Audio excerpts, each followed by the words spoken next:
अरे मंत्री जी के पास जाऊंगी, उसके बाद आके मैं आत्महत्या करूंगी। मैं ये भी कहना चाहती हूँ कि मेरे पति से पैसा लिया गया इसलिए मैं भगा दिया जाता। मैं एक महिला हूँ जो सड़क पर रहने के लिए समय मजबूर हूँ। और मैं आपको क्या डिमांड है आपकी प्रशासन से? हमारे प्रशासन से यही हमें चाहिए कि हमें न्याय दिलाया जाए। पहले से है तो आपके साथ वो रह नहीं रहे हैं, दूसरी लड़की के साथ उनका अवैध रिश्ता है। नमस्कार, आप देख रहे हैं आवाज जागरण। हम आज आपके सामने एक बेहद ही संवेदनशील और गंभीर मुद्दा लेकर आए हैं, जहां पत्नी का आरोप है अपने पति के ऊपर कि वो दूसरी महिला के साथ अवैध संबंध में है। इसी आज हम विशेष और गंभीर मुद्दे पर बातचीत करेंगे। तो हमारे साथ जो पीड़ित महिला है वो मौजूद हैं। तो कब और कैसे पता चला आपको कि आपके पति का दूसरी महिला के साथ या दूसरी लड़की के साथ अवैध संबंध है? हमको जब पता चला, ये जब मोबाइल हमसे दूर रखने लगे, लॉक लगा। क्या वो लड़की है या महिला है?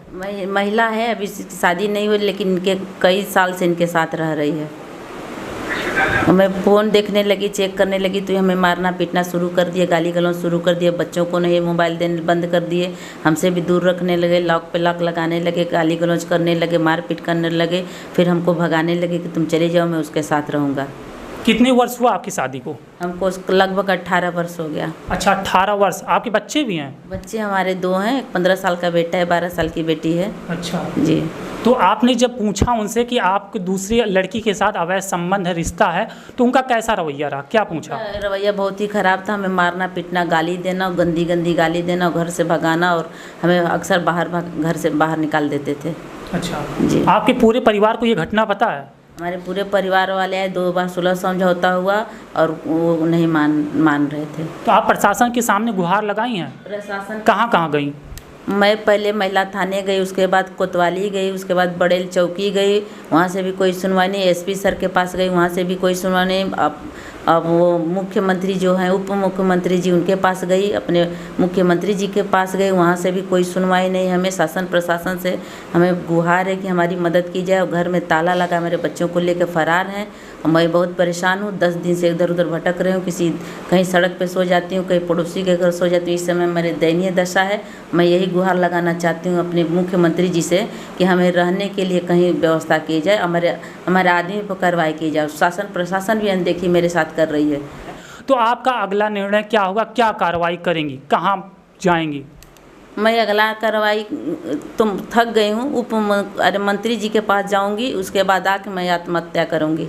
यहाँ से मेरी कोई कहीं से सुनवाई नहीं हो रही है। जहाँ मैं जाती हूँ वहाँ लोग कहते हैं, शासन प्रशासन के लोग कहते हैं कि 4 दिन इधर रह लो, 4 दिन पड़ोसी के घर में रह लो, तो मैं देखूँगा, और मैं भगा दिया जाता। और मैं ये भी कहना चाहती हूँ कि मेरे पति से पैसा लिया गया इसलिए मैं भगा दिया जाता। मैं यही पूछना चाहती हूँ कि मैं एक महिला हूँ जो सड़क पर रहने के लिए समय मजबूर हूँ, और मैं अपने शासन प्रशासन से हाथ जोड़ के मैं यही गुहार लगाऊंगी कि मुझे न्याय दिलाया जाए।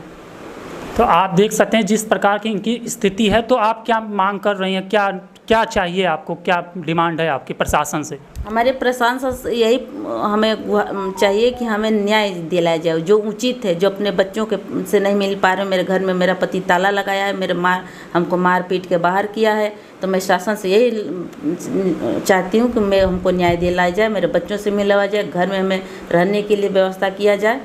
क्या पता है इस घटना के बारे में? परिवार को पता है कि आपके साथ ऐसा हुआ है? मेरे परिवार वालों को पता है। इस समय उनके परिवार वाले मेरे बच्चों को साथ लिए हैं। जब उन लोग को लेने गई 4 दिन पहले, तो मैं वहाँ से मेरे से मारपीट किया गया, गाली गलौज किया गया, हमें भगाया गया, बच्चों से नहीं मिलने दिया गया। शादी को कितने साल हुए हैं? और लगभग 18 साल हो गए। अच्छा, 18 साल शादी को हो गए। कितने दिन पहले ये घटना हुई? कितने दिन पहले एप्लीकेशन पड़ा ये हम करीब 3 महीने पहले दी थी। अच्छा, 3 महीना पहले से है। तो आपके साथ वो रह नहीं रहे हैं, दूसरी लड़की के साथ उनका अवैध रिश्ता है। उस लड़के का नाम क्या है? उस लड़की का नाम सोनी है, सीमा है, जो गांधीनगर की है, बाराबंकी की है। और एक और लड़की जो देवीगंज की है, उसका नाम ज्योति है, वो वहाँ एनम का काम करती है देवीगंज में। अच्छा, 2 लड़कियों के साथ उनका अवैध रिश्ता है।